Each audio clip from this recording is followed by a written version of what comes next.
Welcome to Kalpana மோபதி channel. இன்னைக்கு எங்க வீட்ல என்ன ஸ்பெஷல் பார்க்கலாமா? சுட சுட மஷ்ரூம் போட்ட புலாவ் சீரக சம்பா அரிசியில செஞ்சிருக்கேன். அதுக்கப்புறம் தயிர் பச்சடி, சப்பாத்தி, கடாய் பன்னீர் தான் இன்னைக்கு எங்க வீட்ல ஸ்பெஷல். கடாய் பன்னீர் வந்துட்டு புலாவுக்கும் நல்லா இருக்கும், சப்பாத்திக்கும் நல்லா இருக்கும். இன்னைக்கு வந்துட்டு நான் ஒரு பேக்கெட் பன்னீர்ல செஞ்சிருக்கேன். இது எப்படி செய்யறது பார்க்கலாம். ஒரு 3 ஸ்பூன் அளவுக்கு தயிர் ஊத்திக்கோங்க, தேவையான அளவுக்கு உப்பு போட்டுக்கோங்க. அதுக்கப்புறம் வந்துட்டு தனி மிளகாத்தூள் 1 ஸ்பூன் அளவுக்கு போட்டுக்கோங்க, சீரகத்தூள், கரம் மசாலா, அப்புறம் வந்துட்டு தனியாத்தூள், அப்புறம் வந்துட்டு கொஞ்சோண்டு 65 மசாலா கொஞ்சமாக போட்டுக்கோங்க. இது போட்டிங்கன்னா டேஸ்ட் இன்னும் சூப்பராக இருக்கும். அப்புறம் கொஞ்சமாக வந்துட்டு கஸ்தூரி மேத்தி போட்டுக்கோங்க, மிக்ஸ் பண்ணிக்கோங்க. அப்புறம் 1 ஸ்பூன் அளவுக்கு எண்ணெய் ஊற்றிக்கோங்க.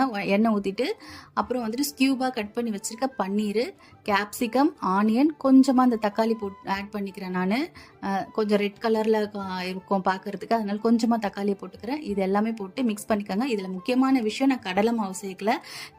கடலை மாவுக்கு பதிலாக பொட்டுக்கடலை, அதாவது உடச்ச கடலை இருக்குது பார்த்தீங்களா, இதை நான் பொடி பண்ணி ஒரு 1.5 ஸ்பூன் அளவுக்கு போட்டுக்கிறேன். ஏன் இதை போடுறேன்னா, கடலை மாவு போட்டிங்கன்னா உங்களுக்கு பச்சை ஸ்மெல் வரும், இது போட்டிங்கன்னா அந்த ஸ்மெல் வராது. அதுக்காக உடச்ச கடலையை பொடி பண்ணி ஒரு 1.5 ஸ்பூன் அளவுக்கு, அதுக்கப்புறம் ஒரு பச்சை மிளகாவை பொடிசாக கட் பண்ணி மிக்ஸ் பண்ணி எடுத்து தனியாக எடுத்து வச்சுக்கோங்க.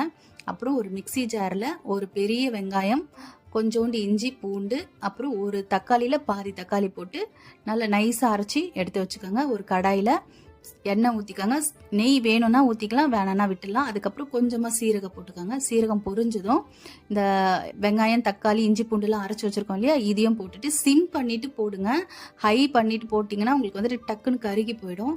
சிம் பண்ணிவிட்டு போட்டுட்டு மிக்ஸ் பண்ணி வதக்கிடுங்க. நல்லா வதக்குங்க, பச்சை வாசனை நல்லா போகட்டும். அப்புறம் ஒரு சிட்டிகை அளவுக்கு மட்டும் உப்பு போட்டுக்கோங்க. ஆல்ரெடி நம்ம பன்னீரில் உப்பு போட்டிருக்கோம், அதனால ஒரு சிட்டிகை அளவுக்கு மட்டும் உப்பு போட்டுட்டு நல்லா வதக்கிக்கோங்க. வதக்கும் போது இந்த பச்சை வாசனைலாம் போய் நல்லா சுண்டி வரும். அதுக்கப்புறம் நம்ம ரெடி பண்ணி வச்சுருக்கோம் இல்லையா, அந்த பன்னீரை போட்டுக்கோங்க. பன்னீர் போட்டுட்டு அந்த மசாலாலாம் இருக்கும், அதில் தேவையான அளவுக்கு தண்ணியை மிக்ஸ் பண்ணி அந்த மசாலா கிண்ணத்தில் கழுவி ஊற்றிக்கோங்க. அப்புறம் நல்லா மிக்ஸ் பண்ணி விடுங்க. பன்னீர் உடையாத அளவுக்கு மிக்ஸ் பண்ணி விடுங்க. சிம் பண்ணிவிட்டு மூடி போட்டு வச்சுருங்க. ஒரு 2 நிமிஷம் இருக்கட்டுங்க. அதுக்கப்புறம் கிளறி விடுங்க. உங்களுக்கு இந்த அளவுக்கு போதும் அப்படின்னா நீங்கள் இறக்கிக்கலாம். இறக்கும் போது நெய் கொஞ்சம் ஊற்றிக்கோங்க. கண்டிப்பாக ட்ரை பண்ணுங்கள்.